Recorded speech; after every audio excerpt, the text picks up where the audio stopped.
Okay, this is video number 38. So in this video, I'd like to return once again to Ezekiel chapter 37 and see if we can connect it to other scriptures that have been discussed in previous videos and perhaps be born again, come to life. So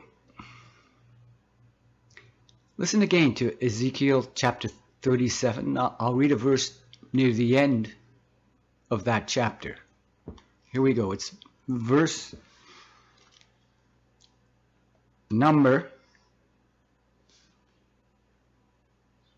25. And they will actually dwell upon the land that I gave to my servant, to Jacob, in which your forefathers dwelt. And they will actually dwell upon it, they and their sons, and their sons' sons, to time indefinite, and David my servant will be their chieftain to time indefinite. So this really does have to be God's kingdom, the kingdom that lasts to time indefinite, the kingdom that will crush and put an end to all the other kingdoms, as it says in Daniel chapter 2 and verse 44. This is the kingdom that people who come to life again, they're born again, the people who are given a new birth might see. So where do these people come from? So now let's go back to the start of Ezekiel chapter 37. And so here in verse 1, this is what it says. This is where these people come from. They and their sons and their sons' sons who will live to time indefinite. Listen carefully where they come from. The hand of Jehovah proved to be upon me, so that he brought me forth in the spirit of Jehovah, and set me down in the midst of the valley plain, and it was full of bones. And he had me pass along by them all round about, and look, there were very many on the surface of the valley plain. And look, they were very dry. And he began to say to me, Son of man, can these bones come to life? To that I said, Sovereign Lord Jehovah, you yourself well know. So, are these bones? Are they metaphorical bones or literal bones? A valley full of literal dry bones. So, just like in that Revelation scripture that uses frogs, unclean inspired expressions like frogs, is this a metaphor that's being used here? So who are these people that are just bones spread over a valley? Bones that require prophesying or God's Spirit, His Word, in order for those bones to come back together, have flesh laid upon them, then skin upon that flesh, and then breath breathed into them. Where did these bones come from? A people who are just bones that will live in God's kingdom to times indefinite. So now I'm going to go back to something we've discussed in a previous video and see if we can make a connection.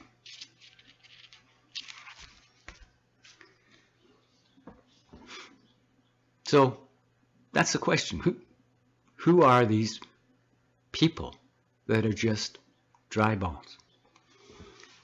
Listen carefully. I'm going to read the first part of Micah chapter 3 again. And I proceeded to say, hear, please, you heads of Jacob and you commanders of the house of Israel. Is it not your business to know justice? You haters of what is good and you lovers of badness, tearing off their skin from people and their organism, their flesh, from off their bones.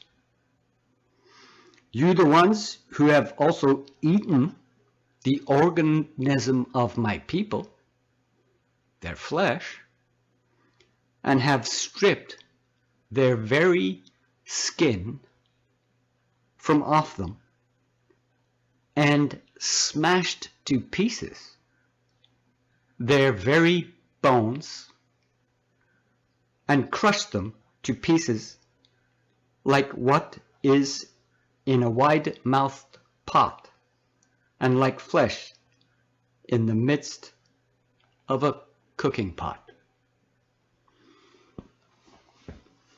So, where do these people come from that are just dry bones? And now they require those bones to come together. So let's go back to Ezekiel chapter 37, and we'll read that.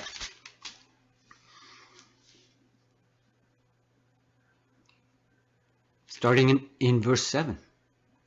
And I prophesied, just as I had been commanded, and a sound began to occur as soon as I prophesied. And here there was a rattling, and bones began to approach, bone to its bone.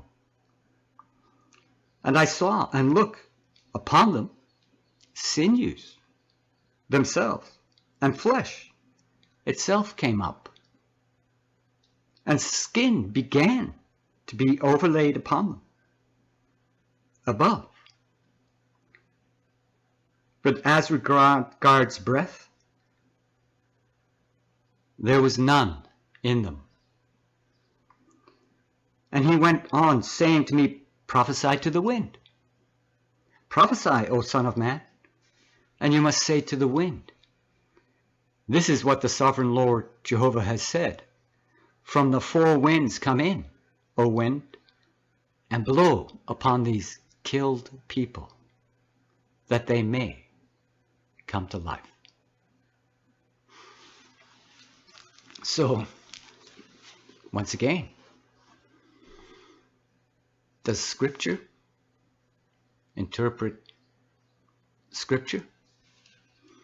And do we have an answer now about where those dry bones came from during the time of the end, when God's kingdom, the kingdom that will last to times indefinite, is being established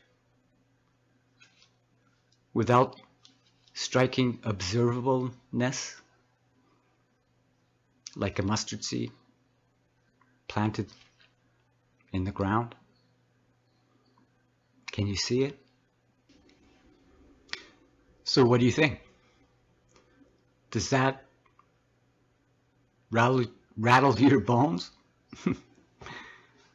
So, does Ezekiel chapter 37 really connect to what is being said in Micah chapter 3?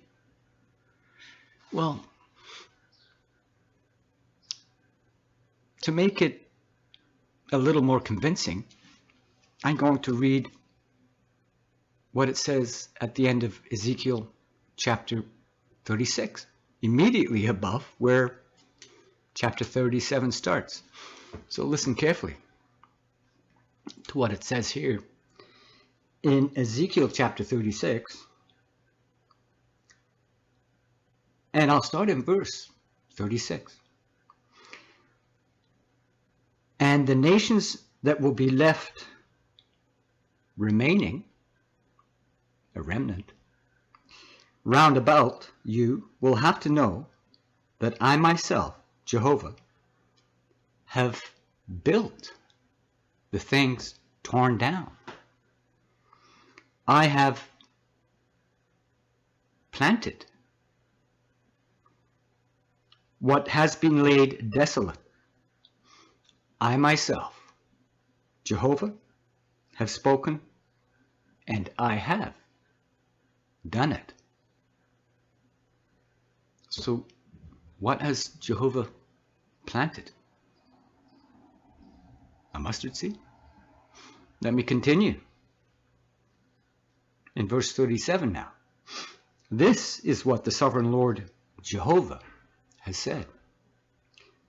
This is what I shall yet let myself be searched for by the house of Israel to do for them. I shall multiply them like a flock with men, like a flock of holy persons, like the flock of Jerusalem in her festal seasons. Thus the cities that had been a waste will become full of a flock of men, and people will have to know that I am Jehovah. So, is that what you're asking Jehovah to do for you? Think about that in your next prayer. This is what I shall yet let myself be searched for by the house of Israel to do for them. Is that what you want Jehovah to do for you? So now let's go back to Micah chapter 3 and see if we can find any similarities in what it says immediately prior to the start of Micah chapter 3 in Micah chapter 2. So I'll start reading in verse 12 of Micah chapter 2. I shall positively gather Jacob, all of you. I shall, without fail, collect the remaining ones of Israel together. In unity I shall set them, like a flock in the pen, like a drove in the midst of its pasture. They will be noisy with men. The one making a breakthrough will certainly come up before them. They will actually break through, and they will pass through a gate. A narrow gate, perhaps. And they will pass through a gate, and they will go out by it. And their king Jesus Christ, will pass through before them with Jehovah at the head of them. Do you see the connection to Ezekiel chapter 36? A flock of men. And there's one making a breakthrough. One. And they also will break through. So, who's the one? And who are they? I'm going to suggest that they are the sons and the sons of sons who will live to time indefinite, mentioned in Ezekiel chapter 7. So, there's one making a breakthrough who will certainly come up before them, and then they will actually break through and pass out through a gate, out of a city that's about to be destroyed.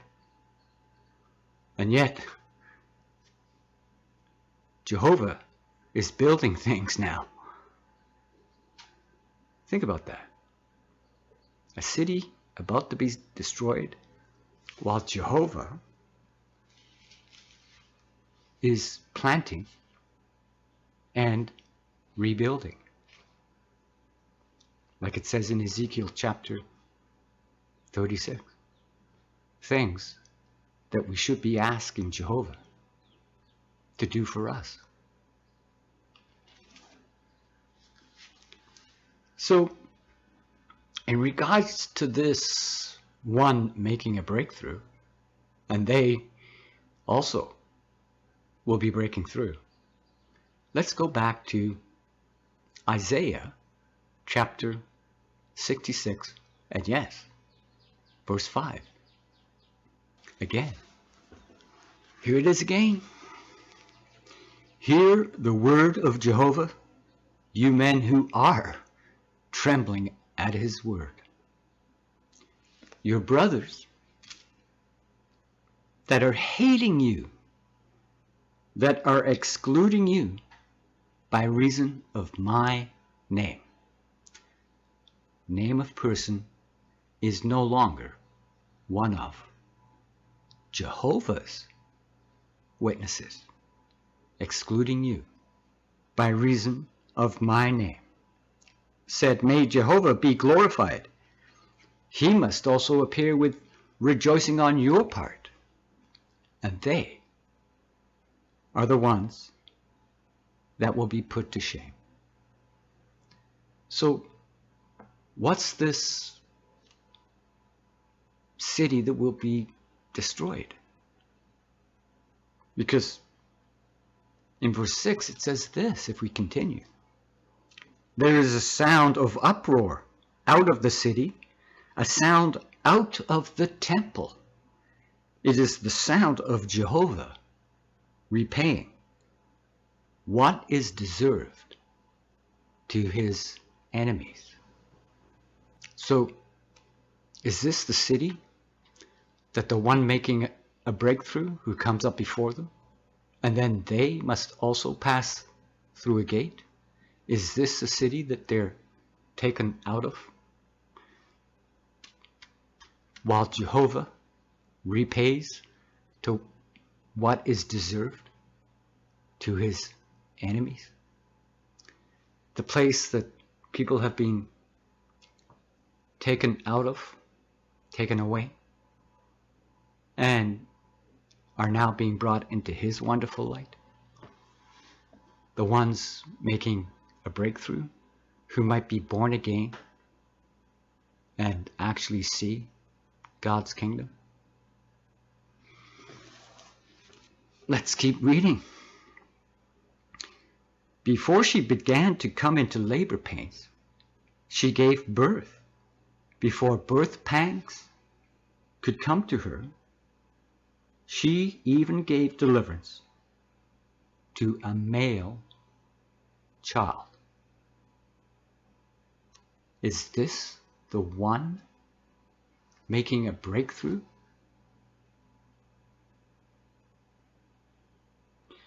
Who has heard a thing like this? Who has seen things like these?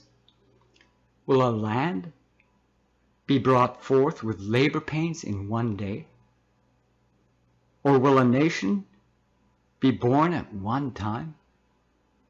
For Zion has come into labor pains, as well as given birth to her sons, sons of the living God.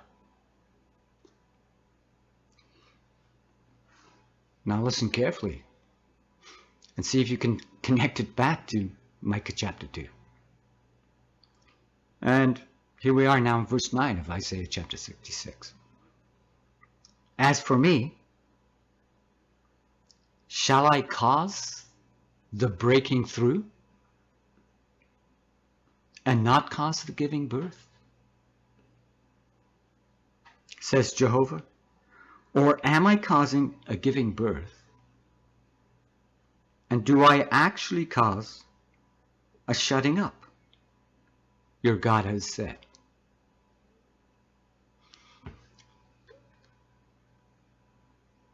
The one making a breakthrough shall come up before them, and they will pass through a gate. Now listen carefully to what verse 10 says in regards to rejoicing. Because remember it said he must also appear with rejoicing on your part. Verse 10 says, rejoice with Jerusalem and be joyful with her, all you lovers of her. Exult greatly with her, all you keeping yourselves in mourning over her. Are you not the ones who have been grieving over the circumstances that you found in the Watchtower Bible and Tract Society with its governing body? The rulers of the people in Jesus Christ's kingdom that's been completely infested with Satan's weeds, and you've seen all the injustices that are being exposed through many other people in the ex-Jehovah's Witness community here on YouTube. A truly repulsive, reprehensible situation. So here in Isaiah chapter 66 it says, there is a sound of uproar out of the city, a sound out of the temple. It is the sound of Jehovah repaying what is deserved to his enemies. Now let's go back to Micah chapter 3 and see if we can find out what city this is. This city that's connected to a people who are being excluded by reason of Jehovah's actual name. An end-time prophecy that can only be fulfilled by disfellowshipped Jehovah's Witnesses. So what does it say in Micah chapter 3 that's very similar to this that we've just read in Isaiah chapter 66? Well, here it is in Micah chapter 3 verse 12. Therefore, on account of you men, Zion will be plowed up as a mere field, and Jerusalem herself will become mere heaps of ruins. Jehovah will repay what is deserved to his enemies. And then now we go on to Micah chapter 4. And I think I'll finish the video here. And it must occur in the final part of the days that the mountain of the house of Jehovah will become firmly established above the top of the mountains. And to it, peoples must stream.